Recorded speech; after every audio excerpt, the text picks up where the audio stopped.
உன்னுடை வல்வினை போயிட முக்கனது உடையந்தை தன்னை யாவரும் அறிவதற்கரியவன் எளியவன் அடியார்க்கு பொன்னை வென்றதோர் புரிசடை முடிதனில் இளமதி அது வைத்த அன்னை ஆண்டுதன் அடியரில் கூட்டிய அதிசயம் கண்டாமே.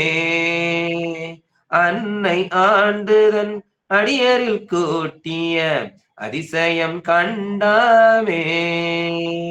திருச்சிற்றம்பலம். ஒளியான திருமேனி உமிழ்தானம் மிக மேவும் களியார வரும் ஆனை களல் நாளும் மறவாமல் அழியாளும் மலர்தூவும் அடியார்கள் உளமான வெளியாகும் வலிதாய வினை கூட நினையாவே. திருச்சிற்றம்பலம். அரணங்கள் மூன்றும் எரித்தாய் சரணம் அதினும் அன்பர் மரணம் படாத அருள் வைத்தாய் சரணம் வலிய அந்த கரணங்களால் மெலிந்து எய்தேன் சரணம் நின் பொற்களலே சரணம் தென்முத்தி முத்தி வஞ்சாக்கர சற்குருவே. அறிவே அருட்செல்வமே நிறைவே அரசே அடியார் உறவே என் ஆருயிரே மணியே உருகாத நெஞ்சில் பிரிவே துரியம் கடந்த சிவானந்த பேரமுத செறிவே கருணை பிளம்பே பஞ்சாக்கர தேசிகனே. பண்டை மறை வண்டரற்ற பசுந்தேன் ஞானம் பரிந்து ஒழுக சிவகந்தம் பறந்து நார கண்டையின் இதய கமல முகைகள் எல்லாம் கண்டிரப்ப காசினி மேல் வந்த அருட்கதிரோன் விண்ட மலகப் பொழில் புடைசூழ் வெண்ணை மேவும் மெய்கண்ட தேவன் மிகு செய்வநாதன் புண்டரீக மலர்த்தாள் சிரத்தே வாழும் பொற்பாதம் எப்போதும் போற்றல் செய்வான் பொற்பாதம் எப்போதும் போற்றல் செய்வான். கருணை ஒளி திருமுகத்தில் திருநீற்று நுதலும் கண்டாரை வசப்படுத்த கனிந்த வாயழகும் பெருமை தரு துறவோடு பொறை உளத்தில் பொறுத்தே பிஞ்சகனார் மலர்த்தாள்கள் பிரியாத மனமும் மறுவினர்கள் அகலாத ஞானமே வடிவாம் வளர்துரை செய் சிவஞான மாமுனிவன் மலர்த்தாள் ஒரு பொழுது நீங்காமல் எமதுளத்தின் சிரத்தில் ஓதியிடு நாவினில் என்று முன்னி வைத்தே உரைப்பான். திருச்சிற்றம்பலம் திருச்சிற்றம்பலம் திருச்சிற்றம்பலம். பெருமானுடைய பெரும் கருணையினாலும் குரு அருளினாலும் இந்த மெய்கண்ட சாத்திரங்களை நாம் சிந்தித்து வந்து கொண்டிருக்கின்றோம். இந்த திருவருட்பயன் என்னும் சாத்திர நூலின் ஆசிரியரான உமாபதி சிவம் ஐயா அவர்களுடைய திருவடித்தாள்களையும் வணங்கி இங்கு கூடியிருக்கின்ற அடியார் பெருமக்களுடைய அனைவருடைய திருவடித்தாள்களையும் வணங்கி நாம் சிந்தித்து வந்து கொண்டிருக்கின்ற இந்த திருவருட்பயன் என்னும் சாத்திர நூலை தொடர்ந்து சிந்திக்கலாம் என்று ஆரம்பிக்கிறேன். இதுவரை நாம் சிந்தித்தது 6 அதிகாரங்களை முழுமையாக சிந்தித்துள்ளோம். முதலில் பதி முதுநிலை அப்படிங்கிற அதிகாரம்.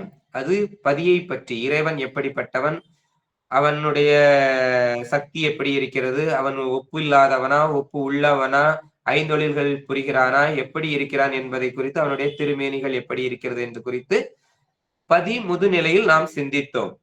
அடுத்ததாக முப்பொருளிலே உள்ள உயிரை குறித்து உயிர் அவை நிலை அப்படிங்கிற அதிகாரம், 2வது அதிகாரத்தில் இந்த உயிர் எப்படிப்பட்டது உயிர்களின் தொகை எவ்வளவு, அதுல வகை எவ்வளவு, அது எப்படியெல்லாம் இருக்கிறது என்பதை குறித்து, இந்த உயிரை குறித்து இரண்டாவதாக சிந்தித்தோம். மூன்றாவதாக அந்த முப்பொருளிலே இருள் அப்படிங்கிற மலத்தை குறித்து சிந்தித்தோம். அந்த மலத்தில் ஆணவ மலத்தை குறித்து 8 பாடல்களாகவும், கண்மம் மாயை குறித்து 1 பாடல்களாகவும், மொத்தம் 10 பாடல்களில் அந்த இருள் மல நிலையை குறித்து சிந்தித்தோம். அடுத்ததாக 4வது அதிகாரத்தில் அருளது நிலை. இந்த இறைவன் நமக்கு எப்படி அருள் தருகின்றான், அதில் தலையாய பொருள் எப்படி இருக்கிறது, அந்த அருள் நமக்கு எப்படியெல்லாம் உதவுகிறது, இந்த உயிருக்கு உதவுகிறது அப்படிங்கிறதை குறித்து 4வது அதிகாரத்தில் சிந்தித்தோம்.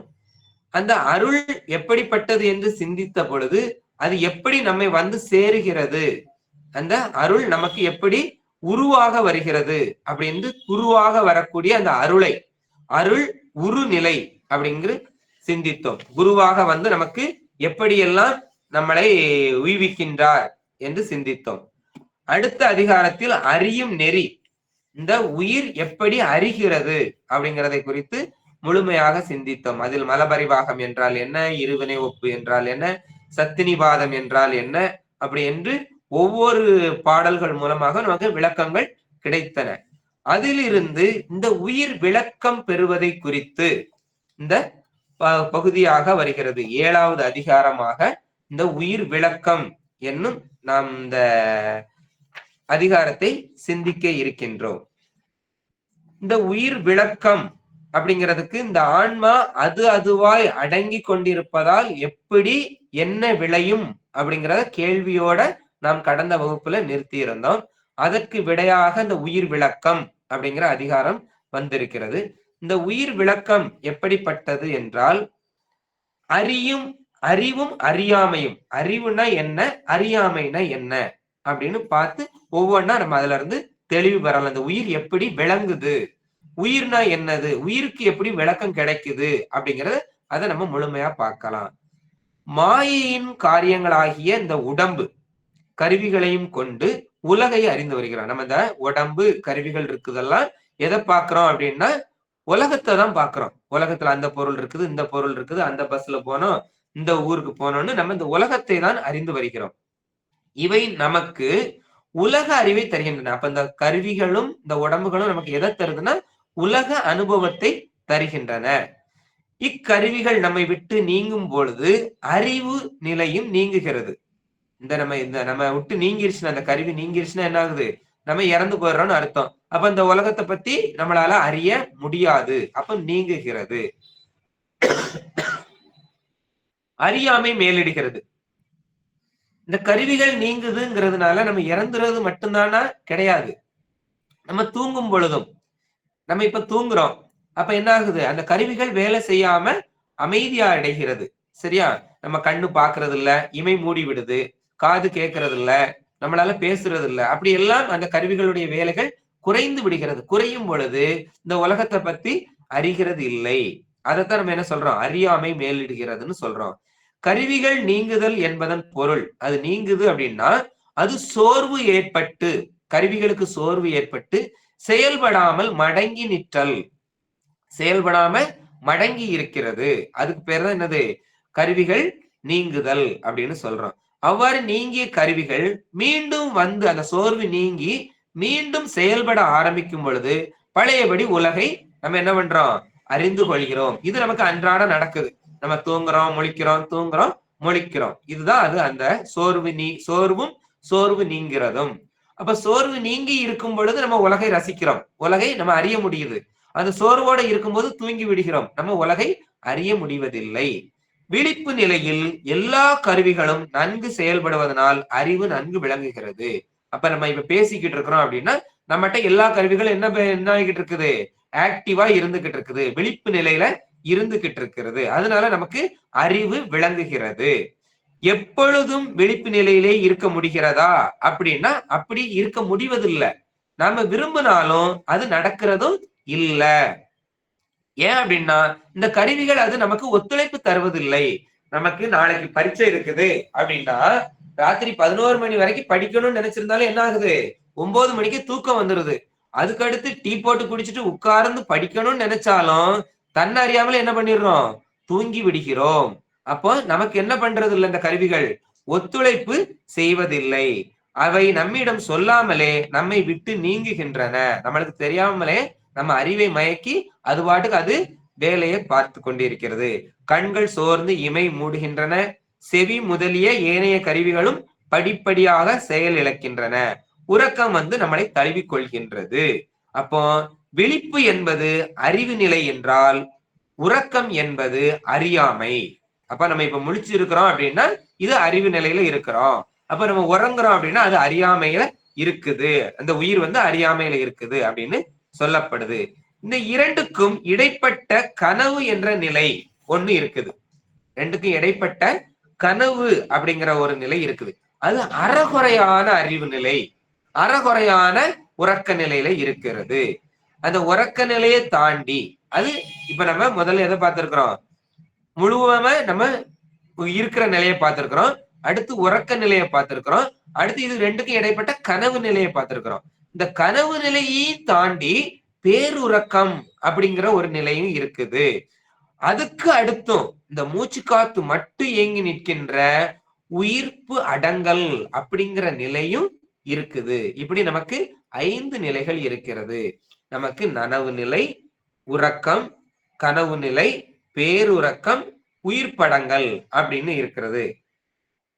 இந்த கருவிகள் எல்லாம் நனவு நிலையில 35 கருவிகளும், கனவுல 25 கருவிகளும், உறக்கத்தில் 3 கருவிகளும், பேருறக்கத்தில் 2 கருவிகளும், உயிர்ப்படங்கள்ல 1 கருவி மட்டும் படிப்படியாக நீங்கி கடைசியில பூரண ஓய்வு நிலைக்கு வந்துருது. சரியா? அப்ப நமக்கு மொத்தம் கருவி இந்த நனவு நிலையில கருவிகள் எத்தனை வேலை செய்யுது அப்படின்னா 96 கருவிகள் வேலை செய்யுது. நமக்கு 96 கருவிகள் வேலை செய்கிறது. அதைத்தான் நம்ம அந்த தாத்விகங்கள் 60, தத்துவங்கள் 36 அப்படின்னு சொல்றோம். சரியா? அப்போ மொத்தம் 96 கருவிகள் நமக்கு வேலை செய்யுது. இந்த விழிப்பு நிலையில் இப்படி விழிப்பு, கனவு, உறக்கம், பேருறக்கம், உயிர்ப்படங்கள் அப்படின்னு 5 நிலைகளை நம்ம தொடர்ந்து தினமும் சந்தித்து கொண்டுதான் இருக்கிறோம். சில கருவிகள் செயல்படாம நீங்க இந்த நிலைகள் படிப்படியாக உண்டாகும். நமக்கு அந்த கொஞ்சம் கொஞ்சம் கருவிகள் குறையும் போது என்ன ஆகுது, நம்ம அந்த விழிப்புல இருந்து உறக்கத்துக்கு போறோம், கனவுல போறோம், பேருறக்கத்துக்கு போறோம் அப்படின்னு கொஞ்சம் கொஞ்சம் கருவிகள் நீங்கிறதுனால அந்த நிகழ்வுகள் நடக்குது. பிறகு அது எல்லாம் சேரும் போது படிப்படியா மேல எந்திரிச்சு என்ன ஆகுது, விழிப்பு நிலைக்கும் வந்துடுறோம். விழிப்பு நிலையில் இருந்து ஒவ்வொரு நிலையாக கடந்து உயிர் படக்க நிலைக்கு, உயிர் படங்கள் நிலைக்கு செல்லுவதும், பின் மீண்டும் அங்கிருந்து ஒவ்வொரு நிலையாக கடந்து பழையபடி விழிப்பு நிலைக்கு வருவதுமாக போக்குவரவு செய்கிறோம். அப்போ நம்ம என்ன பண்றோம், நல்லா முழிச்சிருக்கிறோம். முழிச்சிருக்கும் போதே கருவிகளுக்கு ஓய்வு தேவைப்படும் போது அது ஓய்வு எடுக்க ஆரம்பிக்கும் போது நமக்கு உறக்கம் வருது. கனவு நிலைக்கு போறோம், பேருறக்கத்துக்கும் போறோம். சரியா? உயிர் படங்களுக்கும் போறோம். பிறகு மறுபடியும் அந்த ஓய்வுகள் முடிந்த பிறகு அந்த கருவிகள் என்ன ஆகுது, மறுபடியும் இந்த உயிர் கூட கூடும் போது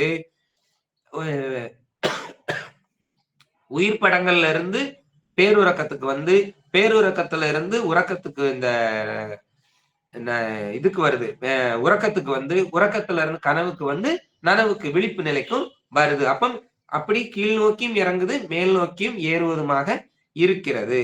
இப்ப இந்த விழிப்பு நிலையில இருந்து இறங்க இறங்க அறியாமை மிகுந்து வருது. நம்ம என்ன கருவிகள் வேலை செய்யாம ஆகுது. வேலை செய்யாம ஆகும்போது நம்ம இந்த உலகத்தை என்ன பண்ண முடியாது, அறிய முடியாது. அறிய முடியாததுனால அறியாமை நிகழ்கிறது. என்ன நடக்குதுன்னு நமக்கு தெரிவது இல்லை.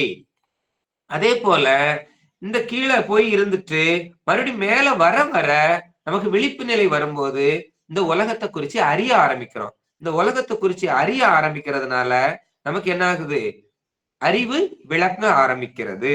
அப்போ ஒரே இதுதான் உயிர் இருக்குது. அது கூட இந்த கருவிகள் சேர்றதும் சேராததையும் வைத்து நமக்கு அறிவு விளங்குறதும் அறிவு விளங்காமை இருக்கிற அறியாமையையும் குறித்து சொல்லப்படுது. இந்த கருவிகள் நீங்கி அறியாமைப்படும் நிலையை கேவலம் அப்படின்னு சொல்றோம். நம்ம அறியாமையில இருக்கும்போது என்ன சொல்றத கேவல நிலை அப்படின்னு சொல்றோம். கருவிகளோடு கூடி அறிவு விளங்கும் நிலையை சகலம் அப்படின்னு சொல்றோம். அப்போ இந்த கேவலம் என்பது அறியாமையை குறிக்கிறது, சகலம் என்பது அறிவு நிலையை குறிக்கிறது. சரி, இப்படி இருக்கிறோம். ஆனா நமக்கு என்ன ஆகுது? நினைக்கிறோம், மறக்கிறோம், இதெல்லாம் நடக்குது இல்லையா? அதை பத்தி எப்படி அப்படின்னா, இந்த விழிப்பு நிலையில் இருந்து கொண்டே, விழிப்பில் இருந்து கொண்டே இறங்காமலே, அதாவது நமக்கு உறக்கம்லாம் வந்திருக்காது. ஆனா அந்த ஒரு விழிப்பு நிலையிலேயே நமக்கு என்ன நடக்குது? இந்த கனவு, உறக்கம், பேரிறக்கம், உயிர் படங்கள் எல்லாம் நடந்துட்டு ஒரு மைக்ரோ செகண்ட்ல நடந்து முடிஞ்சிட்டு மறுபடியும் திருப்பி அந்த நிலைக்கு வந்துருது. அதனாலதான் நமக்கு என்ன ஆகுது? இந்த நினைக்கிறதும் மறக்கிறதும் நடக்குது அப்படின்னு சொல்லப்படுது. இப்போ ஒருத்தர் வங்கியில இருந்து பணம் எடுத்து வராருன்னு வச்சுக்கோங்க. பணம் எடுத்து வராரு, நிறைய பணம், ஒரு 1,00,000 ரூபாயோ 5,00,000 ரூபாயோ வச்சிருக்கிறாரு. ஆனா என்ன நினைக்கிறாரு? நம்ம பத்திரமா இந்த பணத்தை கொண்டுட்டு போகணும், வீட்டுக்கு போகிறது வரைக்கும் வேற எங்கேயும் பார்த்துக்கிட்டு நிக்க கூடாது, வேற எங்கேயும் போகக்கூடாது அப்படின்னு கவனமா போய்கிட்டே இருக்கிறாரு. அப்படி கவனமா போய்கிட்டு இருக்கும்போது அவருடைய ரொம்ப நெருங்கிய நண்பர் வராரு. அவர் வரும்போது அவர் பேச ஆரம்பிக்கிறாரு. ஆனாலும் என்ன ஆகுது? அவர் அந்த பேசக்கூடாதுன்னு நினைச்சிட்டு சத்தம் கொடுத்துட்டு உடனே நகலணும்னு நினைச்சாலும் அவர் விட மாட்டேங்கிறாரு. நின்னு பேசு அப்படின்னு ஒவ்வொன்னா பேசிக்கிட்டே இருக்கிறாரு. பேசிக்கிட்டு இருக்க நேரத்துல இந்த பணத்தை அதிலே வச்சிடுறாரு. அது அவருக்கே தெரியாமலே அதுல வச்சிடுறாரு, பேசுறாரு. வீட்டுக்கு போகணுங்கிற சிந்தனை இருக்குது, பணத்தை யோசிக்கவே இல்லை, வீட்டுக்கு போயிடுறாரு. வீட்டுக்கு போன பிறகு அங்க போய் சோபாவுல பணத்தை வைக்கணும்னு கைய வைக்கும்போது பார்த்தா பணம் இல்ல. ஐயையோ, நம்ம 5,00,000 ரூபாய் வச்சிருந்தோமே, இத காணலையே அப்படின்னுட்டு அந்த நேரத்துல என்ன ஆகுறாரு? அப்படி படபடன்னு வருது. படபடன்னு வந்த உடனே கண் கலங்குறாரு, மயக்கம் வர்றது மாதிரி இருக்குது. மயக்கம் வந்து என்ன ஆகுறாரு? படபடப்புல அப்படியே அந்த சோபாவுல படுத்துடுறாரு. ஒரு 2 நிமிஷம் 5 நிமிஷம் ஆகுது. அந்த அம்மா தண்ணிய கொண்டாந்து தொளிக்கிறாங்க, தண்ணிய கொடுக்குறாங்க. அடுத்து அவர் தண்ணிய குடிக்கிறாரு. குடிச்ச பிறகு எந்திரிச்சு உட்கார்ந்த பிறகு மயக்கம் போயிருச்சு. அடுத்து என்ன ஆகுறாரு? அந்த மறுபடி யோசிச்சு பாக்குறாரு. மயக்கம் தெளிஞ்சிருது. தெளிஞ்ச பிறகு படபடப்பு குறைஞ்சு, தண்ணி குடித்ததுனால அந்த படபடப்பு குறைஞ்சு, துன்ப மிகுதி எல்லாம் குறைஞ்சு கலங்கி நிக்கிறாரு. ஐயோ, நம்ம வச்சுட்டதை எந்தன்னு யோசித்து பாக்குறாரு. பின்பு கலக்கம், நீங்க அந்த பணப்பை எங்க எப்ப தவற விட்டோம்னு எண்ணி பார்க்கும்போது அது அந்த இடத்திலே தான் விட்டுட்டு வந்துட்டோம் அப்படின்னு அதை தேடி புறப்படுறாரு. அப்போ அவருடைய அந்த பையும் அங்கே இருக்குது. அதை போய் பாக்குறாரு, அங்க இருக்குது. அது கிடைச்ச உடனே அவருக்கு மகிழ்ச்சிக்கு அளவே இல்லை. அப்போ ஒரு பொருளை ஒரு இடத்துல வைத்து விட்டு மறந்து பின் அப்பொருளை பற்றிய நினைவு வந்தது என்ற இரண்டுக்கும் இடையே அவருக்கு ஏற்பட்ட பல இன்னல்களை இங்க பார்க்கலாம். நமக்கு என்ன ஆகுது? படபடப்பு வருது, மயக்கம் வருது, என்ன நடக்குதுன்னே தெரியாம மயங்கி விழுந்துடுறோம். பிறகு அந்த தெளிவு வருது, மறுபடி அந்த மயக்கத்துல இருந்து விழிப்பு வந்து தெளிவு வந்து யோசனை பண்றோம். யோசிச்சு அதுல இருக்குது அப்படின்னு அந்த இடத்த கண்டுபிடிச்ச பிறகு அதுல இருந்ததுன்ற பிறகு சந்தோஷம் வருது. அப்போ மயக்க நிலை, அதுல இருந்து தெளிஞ்ச தெளிவு நிலை, செயலற்று கலங்கிய நிலை, பிறகு அதுக்கு அடுத்து என்ன ஆகுது? அந்த பொருள் எங்கே போயிருக்குது, எப்படி இருக்கும் அப்படின்னு சிந்தித்த நிலை, அதுக்கு அடுத்து அங்க போய் தேடி எடுத்து அதை கண்டுபிடிச்சு அது கிடைத்த சந்தோஷ நிலை அப்படின்னு இப்படி பல நிலைகள் இருக்கிறது. அப்போ இந்த நிகழ்ச்சிகள்லாம் என்ன ஆகுது அப்படின்னா, நம்மளுடைய அறிவு சரியா, கருவிகள் பதட்டத்துல அங்க போயிட்டு நம்மளுக்கு கிடைக்காம போயிருச்சோ அப்படிங்கிற, அந்த பணம் போயிருச்சோ அப்படிங்கிற ஒரு ஏக்கத்துல என்ன ஆகுது? அந்த உயிர் என்ன ஆகுது? அடுத்தடுத்த கருவிகள் செயல்படுறதுல இருந்து குறைஞ்சி அந்த உயிர் உறக்கத்துக்கு மயக்கத்துக்கு அப்படியே அடுத்தடுத்த நிலைக்கு போயிருது. அதுக்கு அடுத்து தெளியும் போது, அந்த கருவிகள் கூடும் போது மறுபடி சிந்திக்க ஆரம்பிக்குது. அப்ப நினைக்கிறதும் மறக்கிறதும் எதுலதான் இருக்குது? அந்த கருவிகள் கூடுறதுலதான் இருக்குது. இதே மாதிரி இன்னொரு இதையும் நம்ம சிந்திக்கலாம். இப்போ நம்ம ஒரு வயசான ஒரு ஆசிரியர் அப்படின்னு வச்சுக்கோங்களேன். அவங்க கடைத்தெரு ஓரமா போறாங்க. அப்படி போகும்போது ஒரு நடுத்தர வயது உள்ள ஒரு மனிதர் ஒரு பெரிய கார்ல வாராரு. அந்த கார்ல வரும்போது அவர்கிட்ட அந்த ஆசிரியர்கிட்ட நின்று ஐயா அப்படின்னு வணங்குறாரு. இவருக்கு யாருன்னே தெரியல. அடுத்து, ஐயா உங்களை நான் மறக்கவே முடியாது, நீங்க தான் எனக்கு பெரிய குருவா இருந்தீங்க அப்படின்னு சொல்லி அவரு ஒவ்வொரு விஷயங்களையும் சொல்றாரு. அதுக்கு அடுத்து என்ன ஆகுது, இந்த ஆசிரியர் கொஞ்சம் யோசித்து பார்க்கிறாரு. யோசித்து பார்க்கும்போது என்ன ஆகுது, ஆமா, அவருடைய பழைய முகம் தோன்றுது. அதுக்கடுத்து அவர் செய்த குறும்புகள், சேட்டைகள் எல்லாம் தோன்றுது. அதுக்கு அடுத்து நல்லா பேசுறாரு. ஆமா, நீ அப்படி இருந்த இப்படி இருந்தன்னு அந்த பழைய நினைவுகள் எல்லாம் அந்த நினைவுக்கு வருது. ஆனா முதல்ல அவரை பார்த்த உடனே வந்துச்சுதா? வரல. ஆனா அதுக்கு அடுத்து சொன்ன பிறகு அப்படி அந்த பழைய உருவம், அவர் செய்த சேட்டைகள், குறும்புகள் எல்லாம் வருது. அப்போ நமக்கு இதுல இருந்து என்ன ஆகுது அப்படின்னா, அந்த சிந்திக்கிறோம். சரியா? முதலில் அவர் இன்னாரென்றே தெரியல. அதுக்கு அடுத்து என்ன ஆகுது, சிறிது நேரம் திகைத்து அடுத்து சிந்தித்து தெளிவு கிடைக்குது. அந்த தெளிவு கிடைச்ச பிறகு பழைய நினைவுகளை கொண்டு வர முடியுது. அப்ப ஒரு பொருளை அறியும்னா அந்த இடத்துல என்ன இருக்கணும், உயிர் உணர்வில் இப்படி பல நிலைகள் தோன்றுது. நம்ம உயிர்ல பல நிலைகள் அப்படி தோன்றுது. நம்ம சிந்திக்கிறதா இருந்தாலும் சரி, மறக்கிறதா இருந்தாலும் சரி, அதுக்கு என்னது, இந்த உயிர்ல பல படிநிலைகள் தோன்றுகிறது. இவையெல்லாம் விழிப்பு நிலையிலே ஏற்படுகிறது.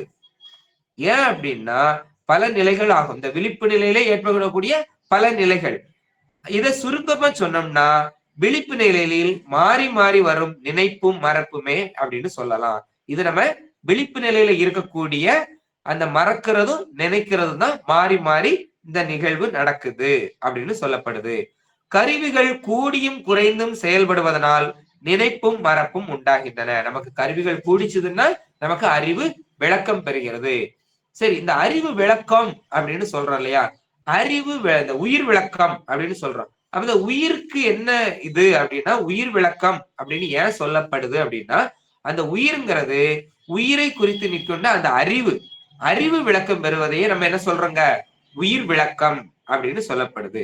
அப்ப இந்த அறியாமையை கேவலம்னு சொல்லும் போது அறிவு நிலையை சகலம் அப்படின்னு நம்ம ஏற்கனவே சொல்லி இருந்தோம். அப்ப மறப்பு அப்படின்னா என்னன்னு சொல்லுது, அது அறியாமையை குறித்து தான் வருது. ஏன்னா மறந்து போயிருது இல்லையா, அது அறியாமையை தான் குறித்து வருது. அதனால மறப்பு கேவலம் அப்படின்னு சொல்றோம். அறிவு நிலையாகிய நினைப்ப சகலம் அப்படின்னு சொல்றோம். இப்படி உயிர் நாள்தோறும் இடையறாது வரும் நினைப்பும் மறப்பும் ஆகிய சகல கேவலங்கள்ல என்ன பண்ணிக்கிட்டு இருக்குது, சுழண்டு வந்து கொண்டே இருக்கிறது.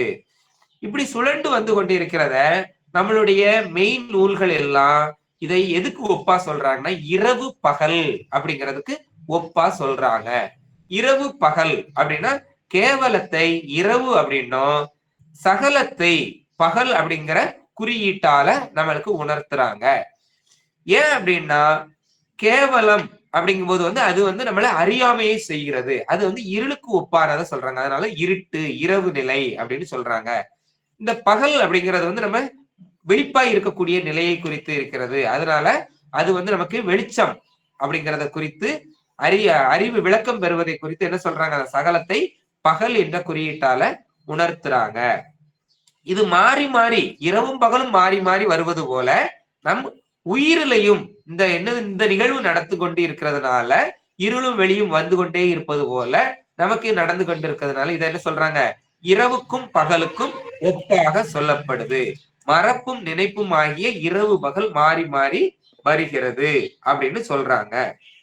இந்த உயிர்கள் ஐம்பொறி முதலிய கருவிகளின் வசப்பட்டு நின்று உலக பொருள்களை அறிந்து அந்த புலன் உணர்வில் அழுந்தி நிற்கு அப்படின்னு சொல்லப்படுது.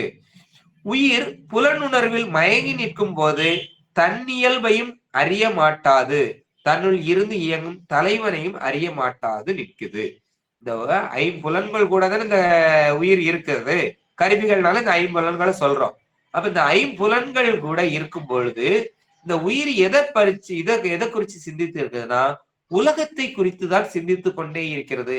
தன்னையும் அறிய மாட்டேங்கிறது, தன் தலைவனையும் தன்னையும் தன்னை ஐயையும் அப்படின்னு சொல்லணும் அப்படின்னு சொல்லியிருக்க. தன் கூட்டல் ஐ, தன்னையும் தன் தலைவனையும், ஐன்னா தலைவன். அப்ப ரெண்டையுமே அறியாம உலகத்தை மட்டுமே அறிந்து நிக்குது அப்படின்னு சொல்லப்படுது. அப்ப இந்த கருவிகளின் இயல்பு என்னவென்றால், உயிர் இயல்பை உணர விடாமல் செய்து தன்னையும் தன் தலைவனையும் அறிய விடாமல் மறைத்து கொண்டே இருக்கிறது. சரியா? அப்போ என்ன பண்ணுது, அந்த உயிரினுடைய இயல்பு, நம்மளுடைய இயல்பு எதுன்னு நம்மளை உணர விடாமல் தடுத்து கொண்டே நிற்பது. அதுதான் இந்த கருவிகளுடைய வேலையாக இருக்கிறது. இதுக்கும் ஒரு எடுத்துக்காட்டு கூறலாம். பளிங்குக்கல் நம்ம பார்த்திருக்கிறோம். பளிங்குக்கல் பக்கத்துல எந்த ஒரு நிறத்தை வைத்தாலும் அந்த நிறத்தை பற்றி நிற்கும். அந்த நிறத்தை தான் காட்டும். இவன் பளிங்குக்கல் பக்கத்துல சிகப்பு வண்ணம் வைத்தோம்னா சிகப்பு வண்ணமாக பளிங்குக்கல் தெரியும். பச்சை நிற வண்ணத்தை வைத்தோம் என்றால் பச்சை நிறமாகத்தான் தெரியும். அப்போ தன் இயல்பை அது என்ன பண்ண விடாது, காட்ட விடாமல் அந்த வண்ணம் தடுத்து நிற்கின்றது. இது சூரிய ஒளி அந்த பளிங்கிற்கு மேலாக நேராக நிற்கும் போது பக்கத்தில் அந்த நிறங்கள் இருந்தாலும் அதை என்ன பண்ண முடியாது, அந்த பளிங்கை பற்றாது. பளிங்கு எதை பற்றி நிற்கும், சூரிய ஒளியை பற்றி தன் இயல்பான சுத்த ஒளியை வெளியிடும். அப்போ இந்த உயிரும் அது போலதான். இந்த உயிர் இந்த கருவிகள் கூட சார்ந்து நிற்கும் போது தன்னையும் அறியாமல் தன் தலைவனையும் அறியாமல் இந்த உலகத்தை மட்டும் அறிந்து கொண்டு இருக்கின்றது அப்படின்னு சொல்லப்படுது. அப்போ இந்த தன்னால் கவரப்பட்ட புலன்களின் உணர்வையே தோற்றுவிக்கிறது. உயிர் அப்புலன் உணர்வில் மயங்கி தன் இயல்பை மறந்து நிற்கின்றது. அது என்ன பண்ணுது, தன்னுடைய உண்மையான இயல்பையும் மறைந்து நிற்கின்றது. உயிர் பக்குவமுற்ற காலத்துல ஞானாசிரியரின் உபதேசத்தை பெற்று கருவிகளை தன்னில் வேறாக கண்டு நீங்கும். கருவிகளை விட்டு நீங்குவது எப்படி அப்படின்னு கேட்கலாம். இப்போ கருவிகளை நீங்கணும் அப்படின்னா யாரு வேணும் அப்படின்னா ஞான ஆசிரியர், குரு வரணும் அப்படின்னு சொல்லப்படுது.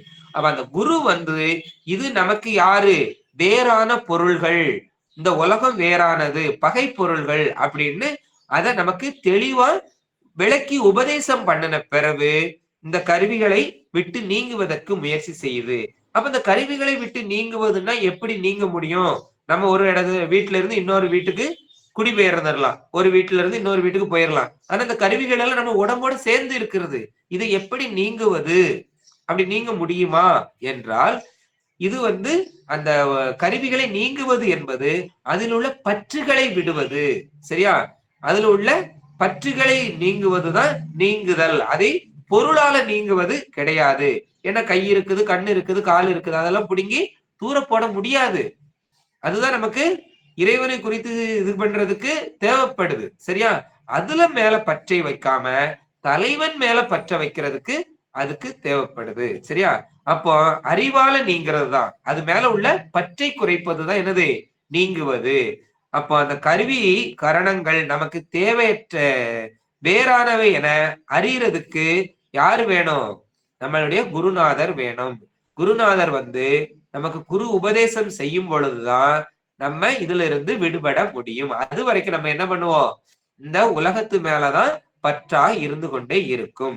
சரி, இப்படி இருக்கும்போது இது குருவருளை போய் எப்படி சேரும் அப்படின்னா உயிருக்கு அமைந்த சார்புகள் 2. இந்த உயிருக்கு அமைந்த சார்புகள் 2 இருக்குது. ஒண்ணு உலகத்தை பற்றி நிற்கும் போது உலகத்தோட இருக்கும். இன்னொன்னு திருவருளை பற்றி நிற்கும் போது திருவருள் கூட இருக்கும். அப்போ சத்தாகிய சார்பு ஏற்பட்டால் சத்தாக மாறிவிடும். அசத்தாகிய இந்த உலகத்து கூட நிற்கும் போது அதுவும் சடம் போல வேலை செஞ்சுக்கிட்டு இறைவனை அறியாத இங்கே இருக்கும் அப்படின்னு சொல்லப்படுது. அப்போ இந்த உயிருக்கு செயற்கையான சார்பு எது அப்படின்னா அந்த உலகம். இந்த அசத்தாகிய சார்பு தான் செயற்கையானது.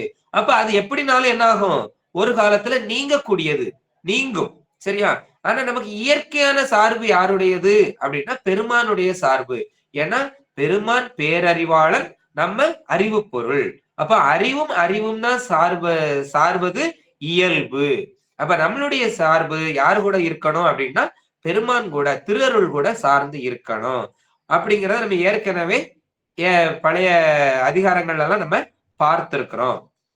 அப்போ இங்க நமக்கு ஒரு சந்தேகம் வரலாம். கருவிகள் நீங்கினா உயிருக்கு என்ன சொல்லி இருக்கிறோம், கேவல நிலைன்னு சொல்லி இருக்கிறோம். ஏன்னா நம்ம விழிப்பா இருக்கிறோம், விழிப்பா இருக்கும் போது படிப்படியா என்ன ஆகுது, கருவிகள் நீங்கும் போது என்ன ஆகுது, கேவலம் அப்படின்னு சொல்லி இருக்கிறோம்.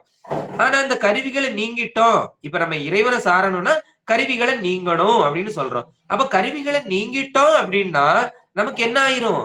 கேவலமா அப்படின்னு ஒரு சந்தேகம் வரலாம்.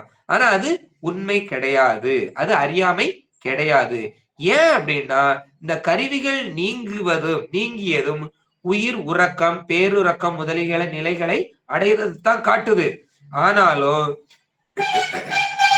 உயிர் கருவிகளை நீங்கினால் திருவருளை சேர்ந்து விடும். இந்த கருவிகள் மேல பற்றை குறைக்கும் போது திரு அருளை சார்ந்து விடும். நம்ம திரு அருளை சாரும் போது இந்த கருவிகள் நீக்கம் தன்னாலே குறைந்து விடும். சரியா? அப்போ இந்த இடத்துல நம்ம என்ன தெரிஞ்சுக்கணும் அப்படின்னா கருவிகள் சோர்வற்று தாமாகவே நீங்கும் பொழுதுதான் அதுக்கு என்ன ஆகுது? அறியாமை ஏற்படுகிறது. அது சோர்வுனால வரக்கூடியது அந்த கருவி நீக்கம். அதனால வர்றதுக்கு பேர் என்னது? அறியாமை. ஆனா நம்ம இங்க நீக்கிறது எப்படி? சோர்வுனால கருவிகளை நீக்கல, நம்ம திருவருளை சார்ந்து கொண்டு கருவிகளை நீக்கிறோம். சரியா? அப்போ பெருமானை சார்ந்து கொண்டு திருவருள் கூட நம்ம சார்ந்து நிக்கிறோம். சரியா?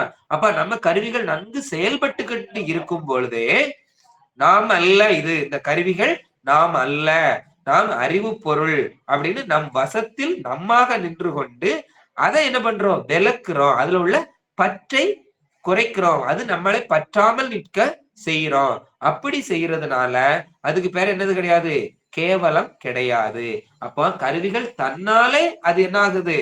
நீங்க சோர்வுனால நீங்கனாதான் அது அறியாமையில வருது. சரியா? நம்ம திருவருள் கூட சார்ந்து நின்று கொண்டு இது நம்ம விட்டு வேறான பொருள், நமக்கு பகை பொருள் அப்படின்னு உணர்ந்து அதுல பற்றை விடுவதனால அது என்ன ஆகாது? கேவல நிலை கிடையாது.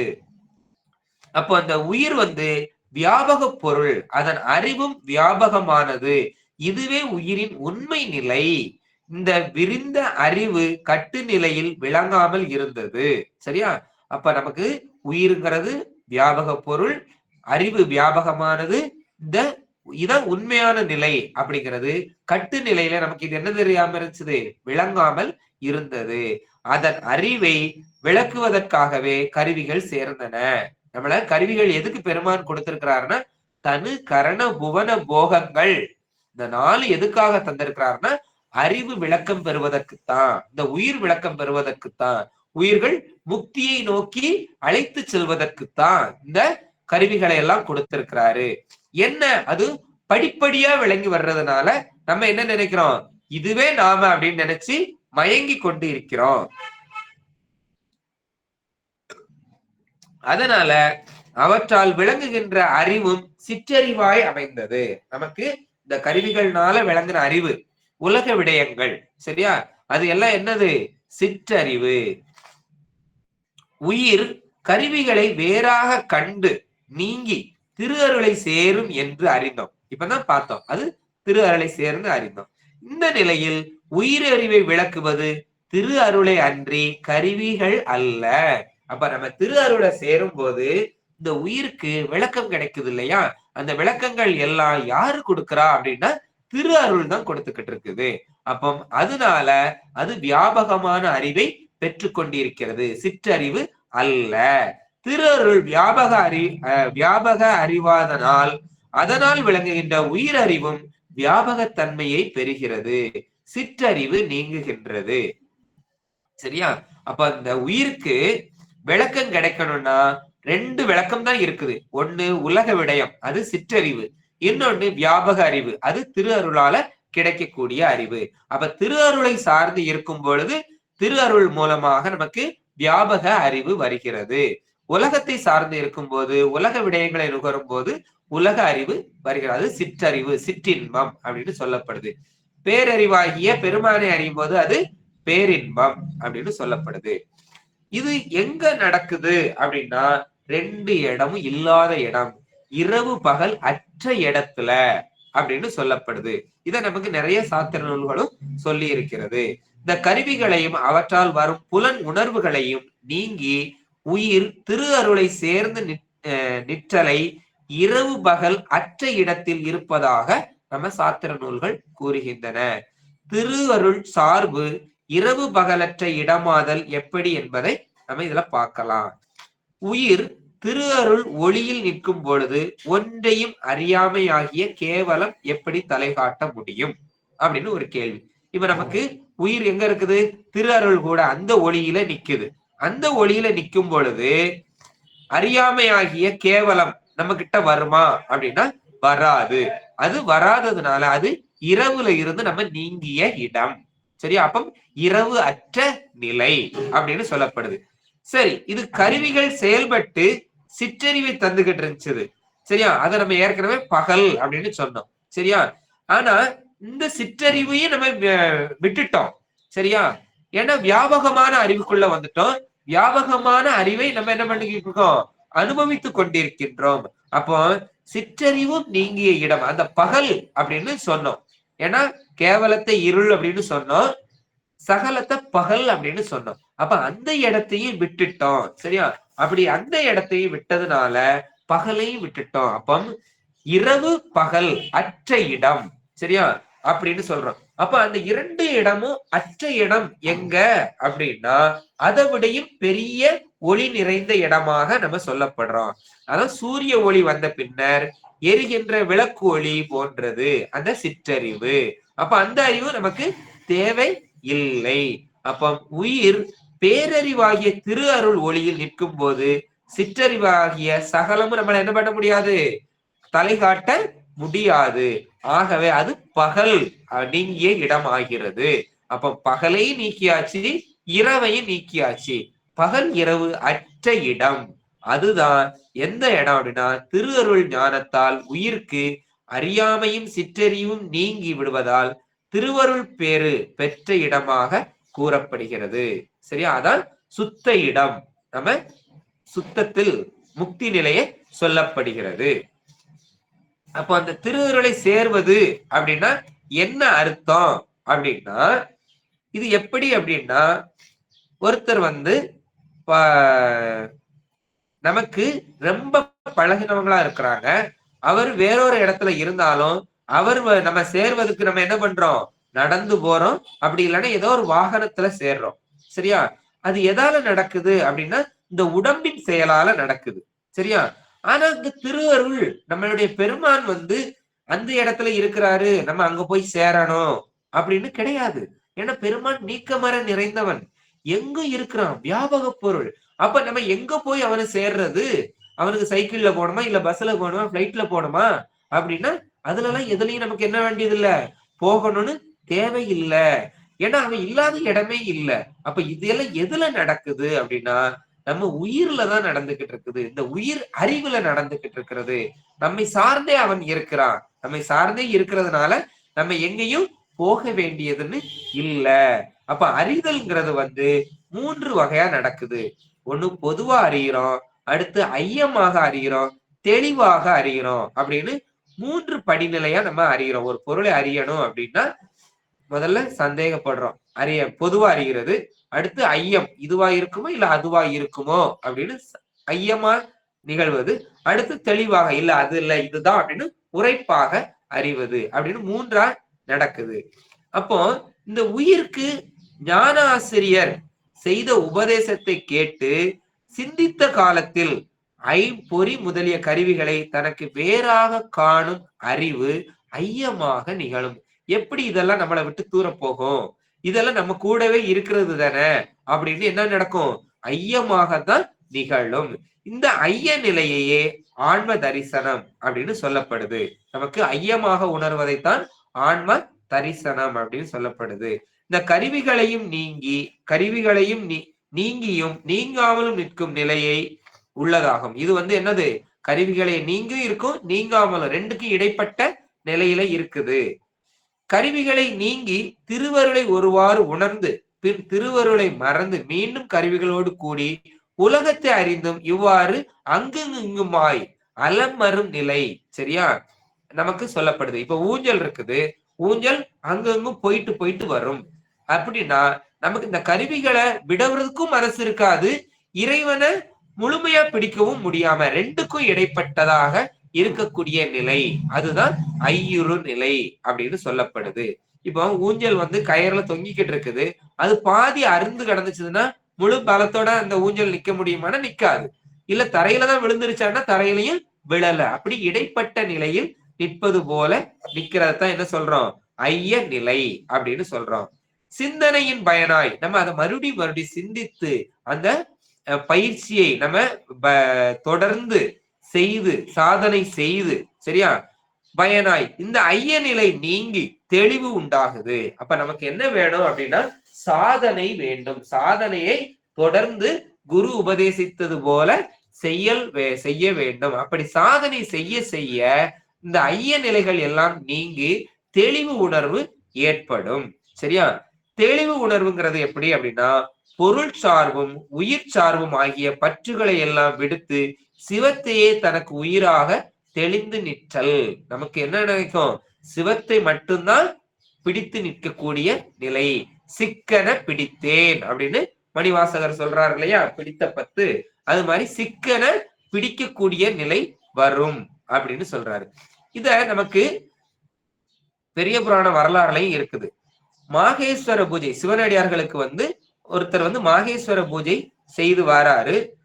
செய்து வரும் பொழுது அவருக்கு அவருடைய மனைவி என்ன பண்றாரு அப்படின்னா உறுதுணையா இருந்து கொண்டே வர்றாரு. அப்ப அவருக்கு மனைவி உறுதுணையா இருக்கிறாரு. நியமப்படி ஒருத்தர் வீட்டுக்கு வாராங்க, அடியார்கள் வாராங்க அப்படின்னா என்ன செய்யணும் அப்படின்னா முதல்ல அவங்களுக்கு பாத பூஜை செய்ய வேண்டும். பாத பூஜை செய்து அவங்கள உள்ளே அழைக்க வேண்டும். அப்போ அந்த பாத பூஜை செய்யறது யாரு செய்யறான்னா அவருடைய கணவர் அந்த அடியார் செய்யறாரு. அவங்க அம்மா அந்த வீட்டம்மா அவருடைய மனைவி அவங்களுக்கு எல்லா ஒத்தாசைகளும் செய்யறாங்க. அந்த நீர் வார்த்து கொடுத்தல், அந்த மஞ்சள் சந்தனம் குங்குமம் பால் எல்லாம் எடுத்து கொடுக்கறாங்க. அந்த பாத பூஜைக்காக மலர்கள் எடுத்து கொடுப்பதுன்னு ஒவ்வொரு உதவிகளை செய்து கொண்டு வராங்க.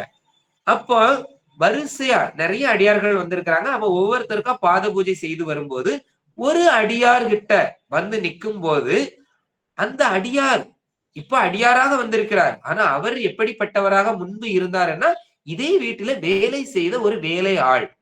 அப்ப அந்த அம்மாவுக்கு ஒரு கனப்பொழுதுல அந்த எண்ணம் வருது, இவருக்கு எப்படி நம்ம இதை செய்யறது, இவர் நம்ம வீட்டுல வேலை பார்த்த ஆளுதானே அப்படின்னு ஒரு சின்ன எண்ணம் தோன்றவும் இவர் என்ன பண்றாருன்னா அந்த உடைவாளை எடுத்து அந்த அம்மாவுடைய கையை வெட்டிடுறாரு.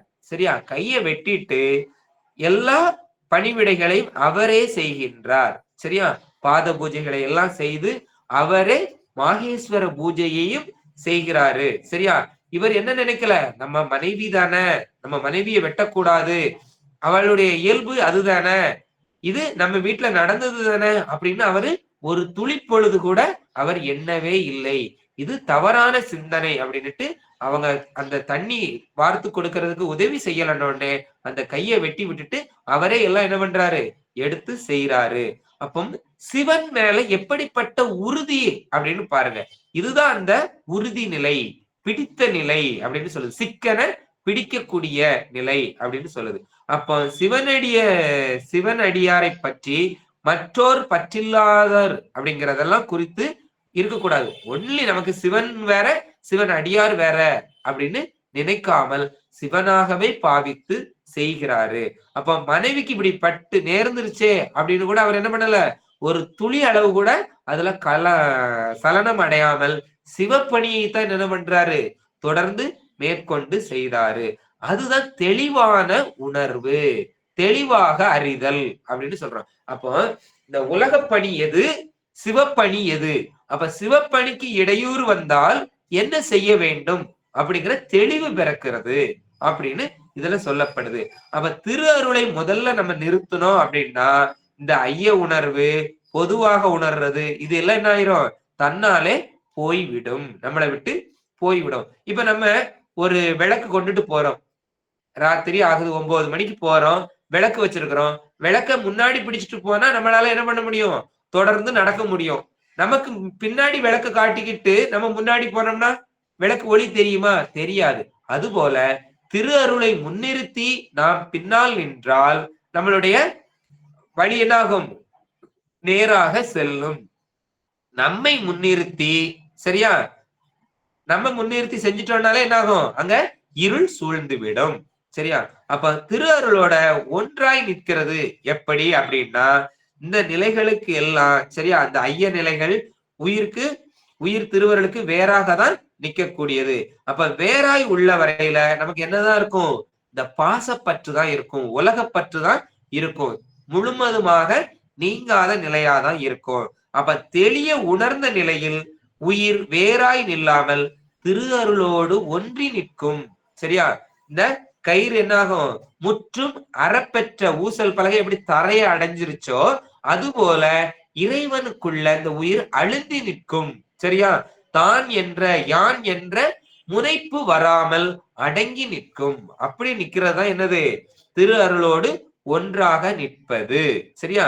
இந்த உயிர் விளக்கம், சரியா, இந்த உயிர் விளக்கம் எப்படி பெறுது அப்படின்னா திரு அருள் ஒளியில் மூழ்கி நிற்கும் நிலையில தான் உயிருக்கு விளக்கம் கிடைக்கும். ஏன் அப்படின்னா அந்த உயிர் அதுல இறைவனுக்குள்ள மூழ்கி நிற்கும் பொழுதுதான் மலம், சரியா, அந்த மலங்கள் எல்லாம் நீங்கும், முழுமையாக நீங்கும். சரியா? திரு அருளும் சிவனும் எப்படிப்பட்டது அப்படின்னா கதிரும் கதிரவனும் போல அப்படின்னு நம்ம ஏற்கனவே பார்த்திருக்கிறோம். கதிரவனை பாக்குறதுக்கு முன்ன என்ன பண்றோம்? கதிர்கள் பரவி இந்த வெளிச்சத்தை தருது. சரியா? இருளை நீக்குதல் போல சிவனை அடைவதற்கு முன்ன நமக்கு என்ன வந்துருது? திரு அருள் நமக்கு விளக்கம் கொடுத்து, சரியா, நமக்கு திரு அருள் இந்த உயிருக்கு விளக்கம் கொடுத்து மலை இருளை நீக்கி விடுகிறது. இந்த மலை இருள் நீங்கிறதுனாலதான் உயிருக்கு என்ன கிடைக்குது? விளக்கம் பெறுகிறது. அதைத்தான் இந்த அதிகாரத்துல சொல்றாரு. அதிகார பொருள் நிலை அப்படின்னு இந்த அதிகாரத்துல பார்த்தோம், தொகுத்து பார்த்தோம் அப்படின்னா தெளிவு உணர்வால் திரு அருளை இருக பற்றிய உயிர் அத்திரு அருளுக்கு வேறாய் நில்லாமல் அதனோடு ஒன்றாய் நிற்கும். சரியா? அப்ப இந்த உயிர் வேறாய் நிற்காமல் ஒன்றாய் நின்னால்தான் என்ன கிடைக்கும்? திரு அருளோட ஒன்றி நிற்கணும். அப்படி நின்னாதான் உயிருக்கு விளக்கம் கிடைக்கும். அப்ப உயிர் விளக்கம்ங்கிறது என்னது அப்படின்னா உயிரில் உள்ள அறிவின் விளக்கம், அறிவுக்கு விளக்கம் கிடைக்கும். வெயில் வந்தவன் மர நிழலை பார்த்த போது யாரும் சொல்லிதான் போகணுமா? அப்படி கிடையாது. சரியா? அங்க நிழல் இருக்குது, ஏன்பா வெயிலுக்குள்ளே நிக்கிற, நீ அங்க போ அப்படின்னு சொல்லணும்னு தேவையே கிடையாது. வெயிலுல நிக்கிறவன் நிழலை பார்த்த உடனே என்ன ஆகுவான்? தன்னாலே ஓடி போய் அதுக்குள்ள அடங்கி நிற்பான். அது போல, சரியா, அப்படின்னு சொல்லப்படுது. இந்த உலக துன்பம், சரியா, இந்த உயிர் உலக துன்பத்தை எல்லாம் இப்படி இருக்கிறத பார்த்துட்டு பெருமானுடைய திரு அருளை கண்ட உடனே என்ன ஆகுது? அதுக்குள் அழிந்து விடுகிறது. பித்தம் உள்ள நாவிற்கு இனிமையாக பாலை கொடுத்தாலும் எப்படிதான் இருக்கும்? கசக்கதான் செய்யும். அப்ப அந்த பித்தம் நீங்கிய பிறகு அதே பால் தான் எப்படி இருக்கும்? நல்ல சுவையாக தெரியும். அதுபோல இந்த மலங்கள் உயிரை பற்றி இருக்கும் போது அதுக்கு என்ன கிடைக்காது? அந்த திரு அருளுடைய அருமை தெரிவதில்லை. அது நீங்கிய பிறகுதான், அந்த மலநோய் நீங்கிற பிறகுதான் அருளுடைய இன்பம் தெரிகிறது. சரியா?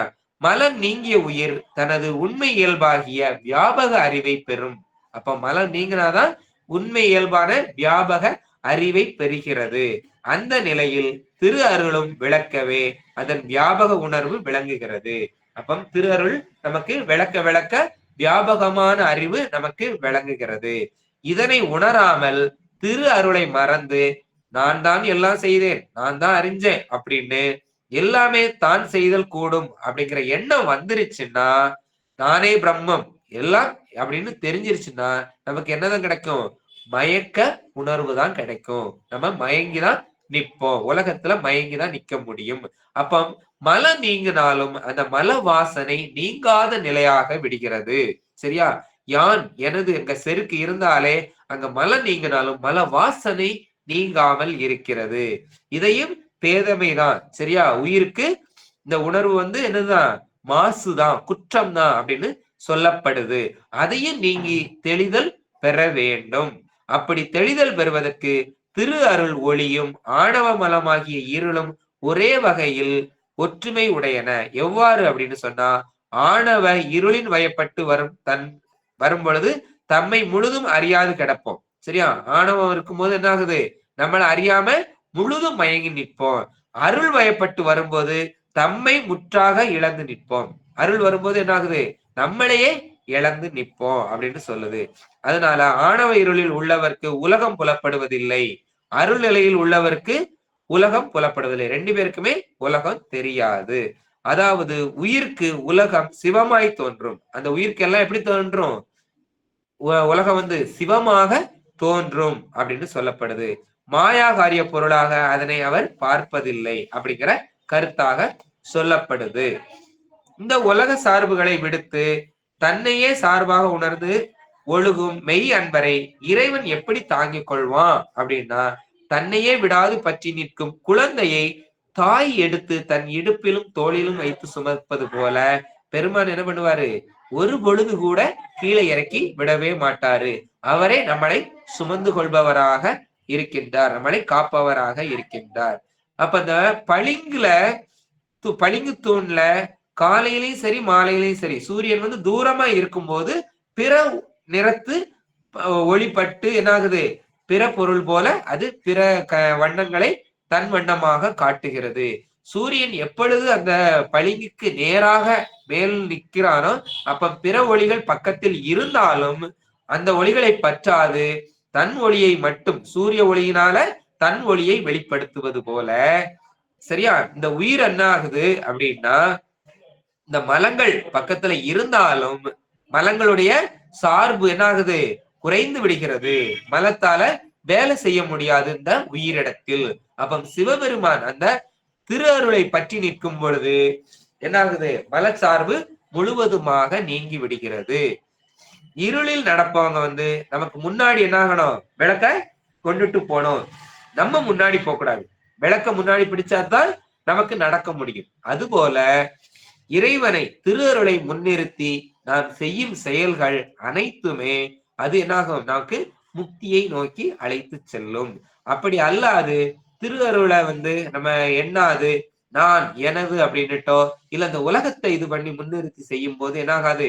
நம்ம உயிருக்கு விளக்கம் கிடைக்காது. அது எல்லாம் சிற்றின்பமாகவும் சிற்றறிவுமாகவே விளங்கும். சரியா? எல்லாம் உன்னுடையது, எல்லாம் உன் அடிமை. சரியா? எல்லாம் உன் உடைமை, நாங்கள் எல்லாம் உன் அடிமை அப்படின்னு நினைத்து நீ செய்விக்க நான் செய்கிறேன், நான் உன் கருவி மாத்திரமே அப்படின்னு நம்ம எண்ணத்துல அத வர ஆரம்பிச்சிட்டோம் அப்படின்னா என்ன ஆகுது? நம்ம பெருமானுக்குள்ள நம்ம உயிரை அடக்க ஆரம்பிச்சிருவோம். சரியா? அப்படி உண்மையாக உணர்ந்து செயல்படுவதுதான் என்னது? உயிருக்கு உண்டான விளக்கமாக அமைகிறது. அப்ப அந்த கட்டு நிலையில் உயிர் வந்து திருவருளுக்கு வேறாய் நிக்குது. அப்பொழுது ஆணவ மலம் முன் நிற்குது. அதனால அதுக்கு என்ன ஆகுது? அறிவு விளக்கம் இல்ல. அதனால அதன் வழிபட்டு நிக்குது. இப்போ என்ன ஆகுது அப்படின்னா, முதன்மை பொருளாக யார கருதுன்னா திரு அருளை கருதுகிறது. திரு அருளை கருதுவதனால இப்போ அந்த நிலை மாறி, சரியா? அந்த ஆணவ நிலையில இருந்து மாறி மல வாசனை நீங்கி திரு அருள் கூட நின்று வேறாய் இல்லாமல் எல்லாம் நீயே அப்படின்னு சொல்லும் பொழுது பெருமான் வந்து நம்ம அவனுக்குள்ள அடங்குவதனால நம்மளை எங்க கொண்டு போறான்? முத்தி நிலைக்கு இத கொண்டுட்டு போறாரு. அப்ப நான் என்ற உணர்வு மாய்ந்து போன நிலையில ஆணவ மலத்திற்கு வேலை இல்லாமல் போய்விடுகிறது.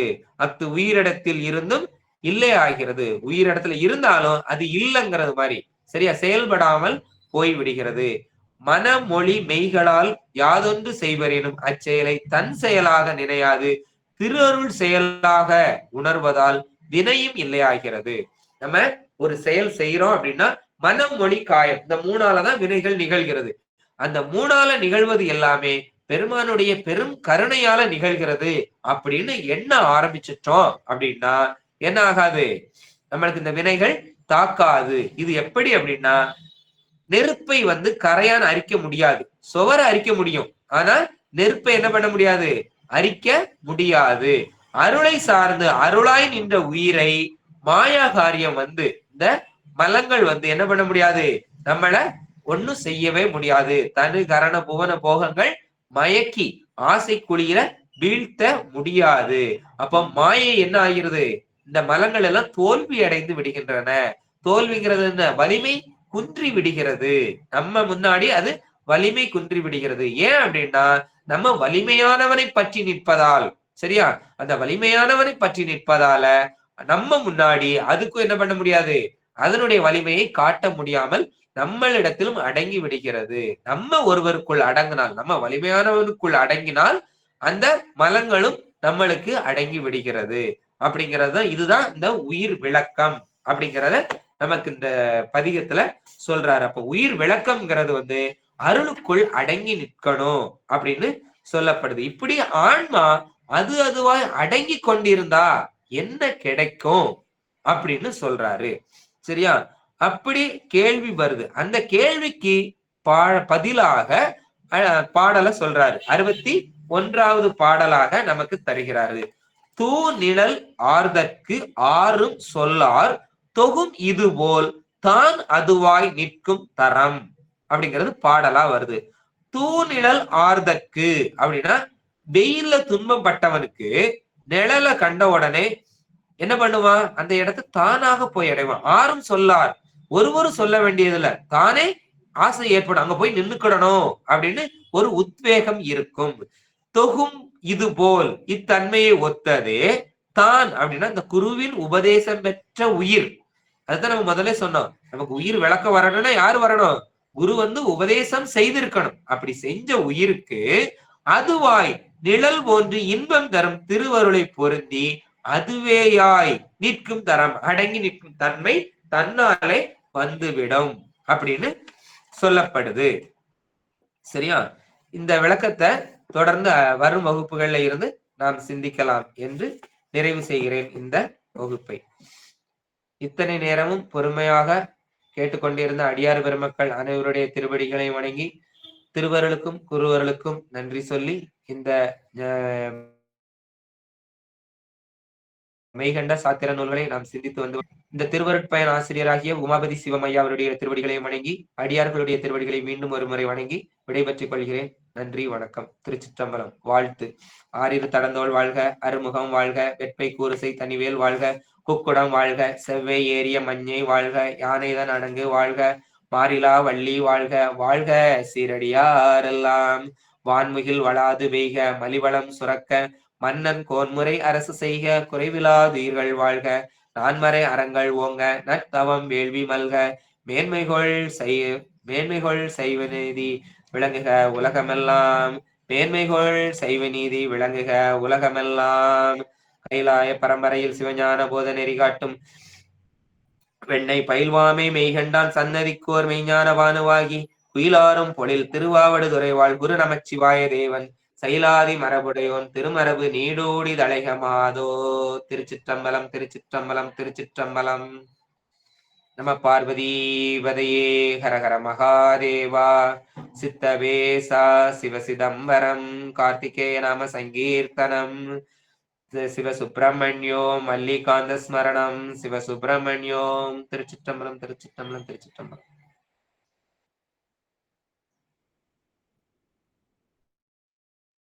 நன்றிங்க ஐயா. நன்றிமா. திருச்சிற்றம்பலம். ரொம்ப நன்றி ஐயா, ரொம்ப சிறப்பா இருந்தது ஐயா.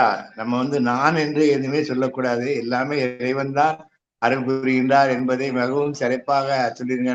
நானும் சொல்லி நானே செஞ்சேன் எல்லாம்